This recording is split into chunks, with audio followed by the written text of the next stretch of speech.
โอเคก็สวัสดีท่านผู้ชมทุกท่านกันด้วยนะครับผมวันนี้ผมมีการลงทุนดีๆมาแบ่งปันกันอีกแล้วนะครับหลังจากที่ไม่ได้ลงคลิปมานานนะครับ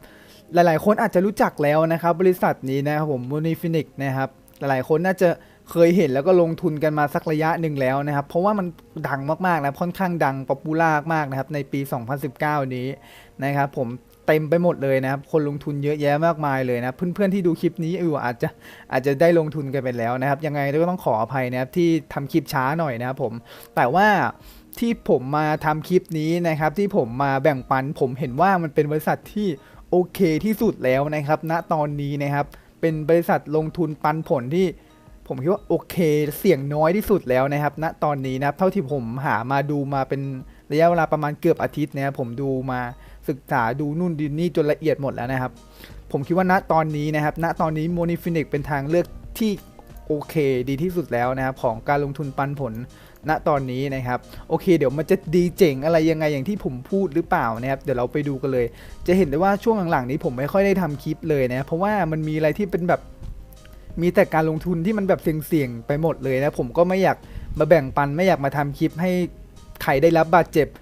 นะครับเพราะว่ามันค่อนข้างเสี่ยงเว็บฮิปเดี๋ยวนี้เกลื่อนเต็มไปหมดเลยนะครับแต่ถามว่า Monifinix นี้เชิงเว็บฮิปหรือเปล่านะครับไม่เชิงเว็บฮิปนะครับไม่เชิงเว็บฮิปเพราะว่ายังไงเดี๋ยวเราไปดูกันนะครับเพราะว่ามันมีที่มารายได้ชัดเจนนะครับค่อนข้างโอเคเลยนะครับโอเคผมคิดว่าเป็นบริษัทที่โอเคนะครับแต่อย่างว่าแหละนะครับการลงทุนทุกอย่างมีความเสี่ยงผมจะไม่อวยจนเกินไปนะครับตรงนี้ต้องทำความเข้าใจด้วยนะครับบัญญัติคำว่าการลงทุนทุกอย่างนะครับมีความเสี่ยงหมดนะครับผมประมาณนี้นะโอเคเดี๋ยวเราไม่พูดพร่ำพำเพนะครับผมเดี๋ยวเราไปดูกันเลยนะครับว่า Monifinix เนี่ยมันเป็นยังไงนะครับบริษัทนี้นะครับลงทุนผ่าน Bitcoin นะครับผมจะลงทุนผ่าน Bitcoin หรือว่าเป็นกระเป๋าตังค์ e-wallet ก็ได้นะครับแล้วแต่ใครจะสะดวกเลยนะครับแต่ผมสะดวก Bitcoin นะกันนะครับผมก็ลงทุนโดย Bitcoin โอเคเดี๋ยวผมจะอธิบายตัวบริษัทรวมถึงการลงทุนเดี๋ยวจะลงทุนโชว์ให้ดูเลยนะครับแล้วเดี๋ยวเราไปดูแพ็กเกจกันว่ามันมีอะไรยังไงบ้างนะครับก่อนอื่นนะครับใครที่สนใจก็เดี๋ยวผมให้ลิงก์ไว้ใต้ล่างวิดีโอนี้แล้วกันนะครับพอกดลิงก์มาเนี่ยมันจะเป็นหน้าแบบนี้นะครับเป็นหน้าการสมัครนะครับผมเดี๋ยวผมขออนุญาตอธิบายการสมัครก่อนที่จะไปเริ่มอธิบายในส่วนของการลงทุนแล้วกันแล้วก็อธิบายในเรื่องของการปันผลเงินว่าเราได้รับเงินยังไงถอนเงินยังไงอะไรอย่างนี้นะครับผมก่อนอื่นเรามาดูการขั้นตอนแรกแล้วกันนะครับวิธีการสมัครเดี๋ยวผมจะให้ลิงก์ไว้ใต้ล่างวิดีโอแล้วกันนะครับลิงก์สมัครนะครับผมก็พอกดลิงก์สมัครมาปุ๊บก็จะเด้งหน้านี้นะผมแล้วก็ใส่ชื่อของเราไป full name นะครับใส่อีเมลนะครับผมแล้วก็เลือกประเทศนะครับเราเลือกประเทศก่อนนะครับหลายๆคนแบบลืมเลือกประเทศแล้วมาที่โค้ดตรงนี้งงไงคือโค้ดอะไรนะเป็นเบอร์โทรนะครับแต่ว่าเราต้องเลือกประเทศก่อนนะครับผมโอเคอย่างสมมุติผมเลือกประเทศไทยไปนะครับไทยแลนด์อยู่ไหนว่านี่นะครับไทยแลนด์ปุ๊บมันก็จะเป็นโค้ดบวก66นะครับหลังจากนั้นแล้วก็พิมพ์เบอร์เราตามข้างหลังไปเลยนะครับว่าเบอร์เราเป็นเบอร์อะไรนะครับผมไม่ต้องกดเลขศูนย์นะครับเพราะว่าโค้ดเนี่ยบวก66มันคือเลขศูนย์อยู่แล้วนะครับก็พิมพ์เบอร์ไปเลยนะครับพิมพ์ต่อจากเลขศูนย์ไปเลยนะครับเราไม่ต้องพิมพ์เลขศูนย์นะครับเพราะว่าบวก66คือเลขศูนย์อยู่แล้วนะครับมันเป็นโค้ดของประเทศไทยนั่นเองนะครับแล้วก็ตั้งรหัสนะครับตั้งรหัสแล้วก็อันนี้ก็ตั้งรหัสอีกครั้งหนึ่งนะครับผมส่วนตรงนี้นะครับก็พิมพ์ตามที่เราเห็นเลยนะครับแคปชั่นพิมพ์ตามที่เราเห็นเลย68525อะไรประมาณนี้ผมก็สมัครปกติธรรมดานะครับก็พอสมัครพอกรอกเสร็จแล้วก็กด sign up ไปนะครับพอหลังจากนั้นครับยังไม่เสร็จครับมันก็จะมีส่งอีเมลมาให้เรานะครับทำการยืนยันผ่านทางอีเมลหน้าตาจะเป็นประมาณแบบนี้นะครับผมนี่นะครับอีเมลนะครับถ้าใครใช้ Gmail สมัครก็ดูใน Gmail นะครับผมถ้าไม่อยู่ในกล่องจดหมายหลักนะครับก็จะอยู่ในอีเมลขยะนะครับผมลองสำรวจดูดีๆนะครับพอเรากดสมัครปุ๊บทางบริษัทเขาจะส่งอีเมลมาเลยนะครับผม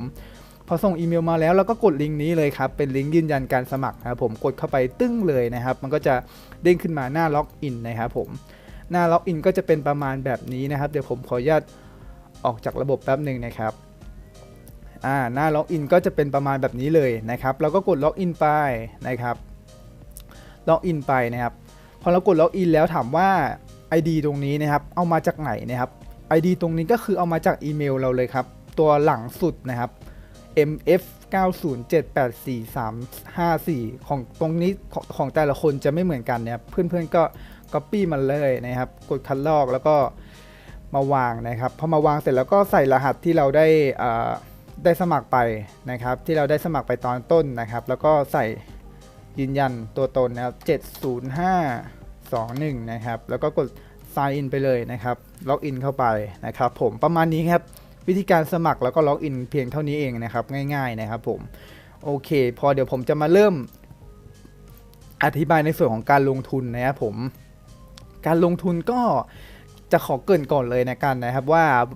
บริษัทนี้นะครับเราลงทุนไปเนี่ยถามว่าเราได้รับเงินปันผลจากไหนนะครับคือเขาจะเอาเงินทุนที่เราลงไปเนี่ยไปใช้ในการเทรดนะครับผมเทรดนู่นเทรดนี่เทรดนั่นเทรดต่างๆนะครับแล้วก็เอากำไรมาแบ่งให้เราส่วนหนึ่งแล้วก็เข้าทางเขาส่วนหนึ่งนะครับผมเอาง่ายๆคือเราลงทุนไปเนี่ยให้เป็นทุนให้เขาเทรดให้เรานะครับเทรดเป็นรายวันนะครับผมเทรดแต่ละวันให้เราแล้วก็จะได้รับปันผลเป็นส่วนแบ่งนะครับเขาก็ได้รับจากเรานะครับผมประมาณนี้นะครับที่มารายได้ค่อนข้างชัดเจนเลยนะครับถามว่าเขาไปเทรดจริงไหมจริงครับเราสามารถตรวจสอบได้นะครับว่าเขาไปเทรดจริงๆนะครับเดี๋ยวผมให้ดูแล้วกันนะครับอยู่ตรงไหนผมไม่แน่ใจนี่นะครับเราสามารถตรวจเช็คได้นะครับนี่ครับ AI Trade Report นะครับเป็นรีพอร์ตเป็นรายงานว่าเขาได้เอาเงินของเราไปเทรดจริงๆนะครับมีกราฟมีอะไรให้นะครับเป็นรายเดือนรายวันแต่ละเดือนอะไรประมาณนี้ครับผมอย่างอันนี้นะครับ Profit last day นะครับผมก็คือว่ากำไรที่เขาเทรดเมื่อวานนี้นะครับ 2.99% นะครับ Profit เมื่อ7วันที่แล้วนะครับกำไร 3.45% นะครับแล้วก็ Profit last 30 day ก็คือว่า3เดือนนึงเดือนที่แล้วนะครับผมกำไรปาเข้าไป 3.54% นะครับแล้วก็นี่นะครับกราฟเทรดสกุลเงินต่างๆนะครับที่เขาได้ทำการเทรดไว้นะครับมีหลักฐานมีอะไรเต็มไปหมดเลยนะครับมาดูได้นะครับว่าเขาเทรดจริงๆนะครับไม่ได้เอาเงินของเราไปทำอะไรที่มันฟอกเงินหรือว่าทำอะไรที่มันไม่ดีนะครับคือเขามีที่มารายได้จากที่ปันผลให้เราชัดเจนค่อนข้างชัดเจนเลยนะครับนี่นะครับผมตารางที่เขา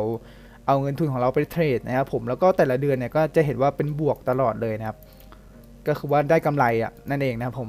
พูดง่ายๆนะครับก็นี่ครับที่มารายได้ค่อนข้างชัดเจนเลยสามารถกดเข้าไปดูได้ด้วยนะครับนี่กดคลิกไปตึ๊บนี่นะครับผมแล้วก็มาตรวจเช็คได้นะครับอันนี้คือของแท้ของจริงเลยนะครับเป็นเว็บไซต์นะเดี๋ยวผมเลื่อนให้ดูนี่ครับผมเว็บไซต์ TradeView นะครับของแท้เลยนะครับเพื่อนๆมาดูได้นะครับผมที่มารายได้ค่อนข้างชัดเจนนะครับประมาณนี้นะผมจะไม่พูดเยอะนะฮะมาเช็คกันเอาเองได้นะครับโอเคก่อนอื่นผมขอย้ายกลับไปหน้าแดชบอร์ดเดี๋ยวผมจะอธิบายในส่วนของการลงทุนนั่นเองนะครับการลงทุนแพ็กเกจมีอะไรบ้างนะครับให้กดมาที่หน้าแรกเลยนะครับกดปึ๊บไปเลยเข้ามาอันนี้นะครับโอเคแล้วเพื่อนๆก็มาที่ตรงนี้ผมกดที่แพ็กเกจตรงนี้นะครับมาดูนะครับว่ามันมีอะไรยังไงบ้างนะครับแพ็กเกจนะครับลงทุนขั้นต่ำคือ$100นะผม$100ตอนนี้อยู่ที่ประมาณ3,100 บาทนะครับก็เป็นเงินที่ไม่แพงแล้วก็ไม่น้อยจนเกินไปนะครับผมเป็นเงินที่เหมาะเจาะนะครับลงทุนได้ทุกคนทุกวัยนะครับผมประมาณนี้นะครับลงทุนขั้นต่ำนะครับยศซิลเวอร์นะครับ$100ถึง$9,999นะครับเอาจริงถ้าจะลงทุนจริงๆผมก็แนะนำเนี่ยแหละอันนี้แหละนะครับผมเหมาะกับคนไทยเหมาะกับคนบ้านๆอย่างเราที่สุดแล้วนะครับ$100นะครับผมประมาณนี้นะครับ$100ถึง$9,999ก็มียศโกลยศแพลตินัมนะครับผมก็แล้วแต่เลยนะครับใครรวยหน่อยก็โกลใครเป็นเศรษฐีก็แพลตินัมไปเลยจบไปนะครับ$50,000ประมาณล้านกว่าบาทนะครับผมแต่อันนี้เราลงแค่ 3,100 กว่าบาทก็พอแล้วนะครับ$100นะครับ Daily ROI นะครับจันทร์ถึงศุกร์เน้นนะครับว่าเขาจะเทรดเฉพาะจันทร์ถึงศุกร์นะครับช่วงไหนที่มีตลาด OTC เขาจะไม่เทรดนะครับผมเทรดแค่จันทร์ถึงศุกร์เท่านั้นนะครับ Daily ROI ก็คือปันผลแต่ละวันที่เราจะได้นะเราจะได้ 1.5% ของทุกวันจันทร์ถึงศุกร์เท่านั้นนะครับอย่างเราลงทุนไปเนี่ย$100ปุ๊บเราก็จะได้ 1.5% ของ$100ตลอดทุกวันเลยวันจันทร์ถึงวันศุกร์ประมาณนี้ครับผมประมาณนี้นะครับ Day ก็คือวันที่ลงทุนนะครับลงทุนมันจะปันผลให้เราเป็นระยะเวลา200วันนั่นเองนะครับผม200วันนะครับ Direct 10% นะครับ Binary 10% นะครับผม Daily Chip Capping นะครับก็$2,500นะครับอันนี้ Principal Return ก็คือหมายความว่า yes after 200 day ถามว่าคืนทุนให้เราไหมบริษัทคืนทุนให้เราแน่นอนครับหลังจากครบ200วันนะครับซึ่งหมายความว่าเราเอาผมอธิบายง่ายๆเลยนะคือลงทุนไป$100เนี่ยเราจะได้ปันผลทุกวันเลยจันทร์ถึงศุกร์ 1.5% 1.5% 1.5% ไปเรื่อยๆครบ2วันปุ๊บเราก็ได้รับ$100ที่เราลงทุนไปกลับมาด้วยพร้อมกับกำไรปันผลในแต่ละวัน 1.5% ประมาณนี้ครับผมเข้าใจไหมครับคือเอาง่ายๆบริษัทจะคืนทุนให้เราหลังจากครบ200วันนะครับ ประมาณนี้แต่ปันผลเนี่ยเราได้ทุกวันอยู่แล้วนะครับวันจันทร์ถึงวันศุกร์นะครับผมประมาณนี้นะฮะโอเคแล้วก็ซัพพอร์ตเวลาซัพพอร์ตนะครับก็ 10 AM ถึง 6 PM GMT นะครับเป็นหน่วยเวลาประมาณนี้นะครับผมก็ถ้าใครลงทุนผมก็แนะนำเป็นอันนี้ละกันนะครับซิลเวอร์นะครับผมก็ลงขั้นต่ำก็ได้ครับแค่$100เท่านั้นเองนะครับหรือประมาณ 3,100 โอเคเราไม่พูดพร่ำพำเพนะครับเราคนจริงเราลงทุนเลยดีกว่านะครับโอเคครับสำหรับส่วนของวิธีการลงทุนนะครับหลายคนอาจจะงงคิดว่าลงทุนมากดที่ investment ตรงนี้นะครับไม่ใช่นะครับสำหรับใครที่ลงทุนครั้งแรกเลยนะครับให้มากดตรงนี้ครับผมตรงที่เขียนว่า funds ตรงนี้นะครับแล้วก็มันจะมีลงทุนเพิ่มเงินนะครับถอนตังค์นะครับแล้วก็ประวัติธุรกรรมนะครับก็กดเพิ่มเงินนะครับก็คือการลงทุนนั่นเองนะกด add fund ไปเลยนะครับผมแล้วส่วนตรงนี้ก็ select นะครับเลือกว่าจะลงทุนด้วยโดย Bitcoin หรือว่า Perfect Money นะครับก็เลือกเป็น Bitcoin Wallet ละกันนะครับแล้วก็ USD ตรงนี้นะครับให้เรามาใส่ตรงนี้คือ100เลยครับคือขั้นต่ำ100หรือว่าใครจะลงทุนมากกว่านี้ก็ได้นะผมไม่ได้ว่าอะไรนะครับผมก็แล้วแต่คุณเลยนะครับแล้วแต่จำนวนเงินในกระเป๋าแล้วแต่ระดับการยอมรับความเสี่ยงของแต่ละคนนะครับบางคนบ้านรวยก็ลงเยอะนะครับบางคนพอมีพอกินก็ลงแค่$100ละกันนะครับโอเคอันนี้ก็ลงที่$100พอเราพิมพ์$100เสร็จปุ๊บมันก็จะคำนวณเป็น BTC ออกมาเรียบร้อยเลยนะครับว่าเท่านี้นะครับ 0.010935 BTC นะครับแล้วส่วนตรงนี้ก็ใส่ยืนยันตัวตนใส่เลขตามที่เราเห็นเลยครับ82682นะครับ82682นะครับผมพอใส่เสร็จเรียบร้อยตามนี้ก็กด submit เลยครับผมอันนี้ก็จะเป็นหน้านี้นะครับไม่ต้องตกใจนะครับอันนี้ก็เขาให้เราโอนเงินมาที่อยู่นี้นะครับจำนวนเงินเท่านี้นะครับเดี๋ยวเราจะไปลงทุนกันพร้อมกันเลยนะครับขออนุญาตนะครับไลน์เดี๋ยวผมขอออกไลน์ก่อนแล้วกันนะครับจะได้ไม่รบกวนนะครับประมาณนี้นะครับโอเคก็วิธีการลงทุนนะครับก็เข้ามาที่กระเป๋า wallet ของเรานั่นเองนะครับตอนนี้ผมมีเงินอยู่ที่ 3,300 พอดีนะครับพร้อมลงทุนเลยนะครับแล้วก็ผมจะพูดง่ายๆสำหรับใครที่ยังไม่เคยใช้กระเป๋านี้นะครับก็ก่อนอื่นคุณสมัครก็ยืนยันตัวตนเสร็จเรียบร้อยแล้วก็วิธีการเติมเงินเข้ากระเป๋าก็กด cash in นะครับถ้าใครไม่รู้ก็ลองหาดูคลิปตาม YouTube นะครับผมเคยทำคลิปไว้แล้วนะครับ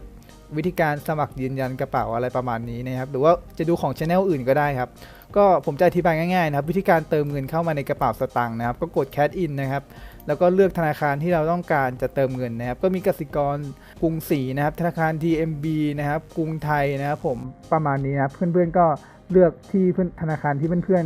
ๆสะดวกนะครับในการเติมเงินพอเลือกแล้วมันก็จะมีให้โอนเงินมาที่เลขบัญชีนี้จำนวนเงินเท่านี้พอใส่หลักฐานใส่อะไรเสร็จรอสักครู่เงินก็จะเข้ามาที่ wallet เลยนะครับผมประมาณนี้นะครับโอเคแล้วก็ในส่วนของวิธีการเติมนะครับเราก็ copy จำนวนเงินเลยครับคัดลอกจำนวนเงินตรงนี้นะครับกดคัดลอกมากด send นะครับแล้วก็วางจำนวนเงินที่เราคัดลอกมาเมื่อสักครู่นี้นะครับเป็นจำนวนเงินนี้นะครับนี่นะครับต้องตรงกันด้วยนะครับผม 0.010935 BTC นะครับประมาณนี้นะครับแล้วก็ถูกนะครับก็คัดลอกตรงนี้มาด้วยนะครับตรงนี้ผมขอเตือนนะครับระวังนะเวลาคัดลอกมาแล้ววางไปเนี่ยต้องดูด้วยนะครับว่าที่อยู่มันเหมือนกันหรือเปล่านะครับบางทีมันใส่ copy มาแล้วใส่มันคนละที่อยู่นะครับวิธีสังเกตก็สังเกตเลขข้างหน้าครับ 3QU 3H นะครับอันนี้เป็น 3QU 3H เหมือนกันนะครับแล้วก็ลงท้ายด้วย P7C2 นะครับ P7C2 โอเคนะครับประมาณนี้แปลว่าถูกแล้วนะครับที่อยู่ถูกต้องนะครับผมพอที่อยู่ถูกต้องแล้วตรงนี้ก็เป็นโน้ตนะครับเราจะโน้ตไว้ว่าอะไรก็ได้นะผมโน้ตไว้ว่าMonifinex แล้วกันนะครับโอเคเขียนไงว่า Finex โอเคประมาณนี้นะครับโน้ตไปว่า Monifinex นะครับก็เป็นชื่อของบริษัทชื่อเว็บเราจะได้จำได้ว่าไอธุรกรรมเนี้ยเราลงทุนกับนี้ไปนะครับแล้วก็ส่วนตรงนี้นะครับก็เลือกค่าธรรมเนียมนะครับเป็นค่าธรรมเนียมว่าจะให้มันส่งไวแค่ไหนอะไรยังไงนะครับผมคือจะให้เงินเนี่ยมันเข้าระบบไวแค่ไหนผมเอามีเดียมแล้วกันนะครับหรือว่าใครจะเอาโลก็ได้ครับผมมันก็จะช้าหน่อยแต่ผมเอามีเดียมแล้วกันนะครับโอเคประมาณนี้นะครับแล้วก็กด continue เลยครับผมอันนี้ก็เช็คให้เรียบร้อยนะครับว่าที่อยู่ตรงกันไหมถูกต้องไหมนะครับก่อนจะกดเซ็นนะครับจะเห็นได้ว่ามันจะมีเครื่องหมายตรงนี้นะครับอย่าลืมติ๊กตรงช่องสี่เหลี่ยมด้วยนะเวลาผมโอนเงินทีไรผมลืมทุกทีเลยนะครับโอเคพอติ๊กแล้วก็กดเซ็นเลยครับประมาณนี้นะครับมันก็จะส่งรหัสยืนยันมาที่เบอร์โทรศัพท์ของเรานะเป็น SMS ในการยืนยันนะครับผมแล้วก็กรอกไปเลยนะครับ เดี๋ยวผมจะกรอกนะ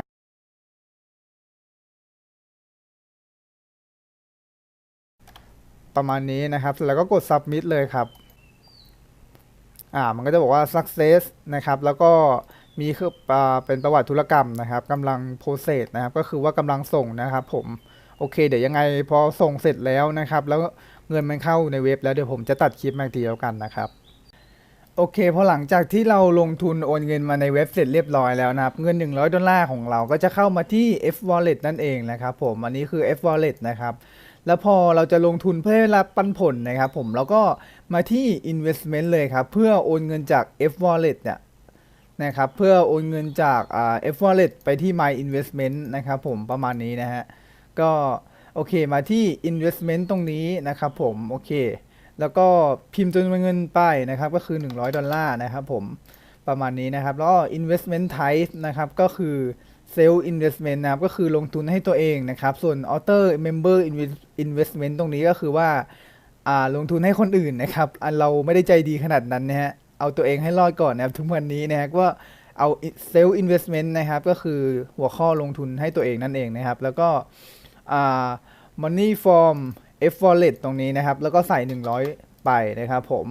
ส่วนตรงนี้นะครับไม่เกี่ยวนะครับเราลบออกไปนะครับส่วน transaction pin ตรงนี้นะครับเราสามารถไปเอาได้จากอีเมลของเรานะครับอีเมลของเราเลยนะพอเราสมัครเสร็จทางบริษัทจะส่ง transaction pin ไปให้เราทางอีเมลนะผมเพื่อนๆลองไว้เปิดดูที่กล่องเข้าอีเมลนะครับมันจะมีข้อความส่งมานะครับก็ transaction pin นะครับไว้ใส่ตอนใช้ทำธุรกรรมโอนเงินถอนเงินต่างๆนะครับพินแต่ละคนจะไม่เหมือนกันนะครับแต่ละรหัสแต่ละคนจะไม่เหมือนกันนะครับผมก็เดี๋ยวผมขออนุญาตไปเอามาใส่ก่อนนะครับโอเคครับพอเราใส่เรียบร้อยแล้วก็กด submit เลยครับผมสีฟ้านะครับมันก็จะบอกว่าแผนการลงทุนของเรานะครับก็คือว่า$100นะครับผมก็คือขั้นต่ำนะครับแล้วก็F wallet นะครับก็คือ$100ที่เราได้ลงทุนมานะผมเวลาเราโอนเงินจาก wallet มาเนี่ยเข้ามามันจะอยู่ที่ F wallet นะครับแล้วเราก็เอาจาก F wallet เนี่ยลงทุนแบบแผน daily return นะครับก็คือว่าได้รับวันละ 1.5% นะครับผมก็โอเคยืนยันเลยนะครับกด yes ไปนะครับมันก็บอกว่า congratulation นะครับยินดีด้วยนะครับผมคุณได้ลงทุนสำเร็จเสร็จสิ้นแล้วนะครับ ประมาณนี้นะผมก็มันก็จะมีรายละเอียดมาบอกให้เรานะครับก็ลงทุน$100นะครับได้รับกำไร$300นะครับทั้งหมดที่เราจะได้รับก็คือกำไรทั้งหมด$400นะครับผมประมาณนี้นะครับได้ 1.5% นะครับทุกวันจันทร์ถึงวันศุกร์นะครับประมาณนี้นะฮะโอเคก็กลับไปที่หน้าแดชบอร์ดเลยครับจะเห็นได้ว่า$100ของเราก็จะมาเข้ามาที่ My Investment แล้วครับเพียงเท่านี้ครับที่เหลือที่เราต้องทำก็คือแค่รอเวลาได้รับเงินปันผลนะครับผมพอเราจะได้รับวันละ1.5% ก็ประมาณ 1.5% ของ100ก็$1.5ต่อวันทุกๆวันนะครับจันทร์ถึงศุกร์นะครับผมโอเคก็เป็นเพียงเท่านี้ครับพอเงิน$100ของเราเข้ามาอยู่ที่ช่อง My Investment ก็คือว่าเราได้ลงทุนสำเร็จเสร็จสิ้นเรียบร้อยแล้วนะครับประมาณนี้ครับผมที่เหลือเราก็แค่รอปันผลนะครับแล้วก็รอถอนเงินนะครับผมยังไงก็คลิปนี้คร่าวๆประมาณนี้นะผมหวังว่าเพื่อนๆจะเข้าใจวิธีการก็ไม่ได้ยากมากอะไรเลยนะผมโอเคครับยังไงใครมีข้อสงสัยก็สามารถเมนไว้ใต้ล่างวิดีโอได้เลยนะครับผมจะทยอยตอบให้ครบทุกคนเลยนะครับส่วนลิงก์สมัครเดี๋ยวผมก็จะทิ้งไว้ใต้ล่างวิดีโอด้วยเช่นกันนะครับสามารถกดเข้ามาและสมัครได้เลยนะครับผมแล้วก็ทำตามดูคลิปแล้วทำตามผมได้เลยนะครับขั้นตอนก็ไม่ได้ยากอะไรเลยนะครับผมก็คือว่าสรุปง่ายๆก็คือว่ากดฟันเนี่ยแอดฟันมาเติมเงินเข้ามาใน F wallet นะครับแล้วก็กด investment เพื่อส่งเงินจาก F wallet ไปที่ investment นะครับตรงนี้นะครับประมาณนี้ถามว่าปันผลเวลาเราได้แล้วเราจะดูจากช่องไหนนะครับเวลาปันผลเราได้แล้วมันจะเข้ามาอยู่ที่ i wallet ตรงนี้นะผมก็คือเงินปันผลนะครับเงินปันผลที่มันจ่ายให้เรานะครับตอนนี้ผมยังไม่ได้อะไรเพราะว่าเพิ่งลงทุนไปนั่นเองนะครับผมประมาณนี้นะฮะยังไงเดี๋ยวคลิปหน้าต่อไปเนี่ยผมจะมาทำคลิปถอนเงินให้ดูอีกทีหนึ่งแล้วกันนะครับเป็นคลิปถอนเงินแล้วก็จะแจ้งรายละเอียดอะไรต่างๆนะสำหรับใครที่ถามมาแล้วกันนะครับผมโอเคยังไงก็สำหรับวันนี้คร่าวๆเพียงเท่านี้แล้วกันนะครับขอบคุณที่รับชมครับผมคิดว่ายังไงเราลงทุนไว้เนี่ย$100ไม่ได้เป็นจำนวนเงินที่มากนะครับดีกว่าเราไม่ได้เอาเงินไปงอกเงยตรงไหนเลยนะครับไม่ได้เอาเงินไปลงทุนอะไรเลยเก็บไว้ในกระเป๋าเผลอๆเราก็หยิบจ่ายใช้สอยของไม่จำเป็นจ่ายของซื้อของนู่นของนี่ของนั่นนะครับตามความโลภของเรานะครับผมคิดว่าเดี๋ยวก็หมดไปนะครับเราเอาเงินมาลงทุนอย่างน้อยแล้วว่าเอาเงิน มาไว้ให้มันงอกเงยดีกว่านะครับผมดีกว่าไม่ได้เอาเงินไปทำอะไรเลยนะครับประมาณนี้นะครับผมเดี๋ยวคลิปหน้าผมมาทำคลิปวิธีการถอนเงินให้ดูอีกทีสำหรับวันนี้ขอตัวลาไปเพียงแค่นี้แล้วกันนะครับผมขอบคุณที่รับชมครับไว้ติดตามชมกันคลิปหน้าต่อไปนะครับผมสวัสดีครับ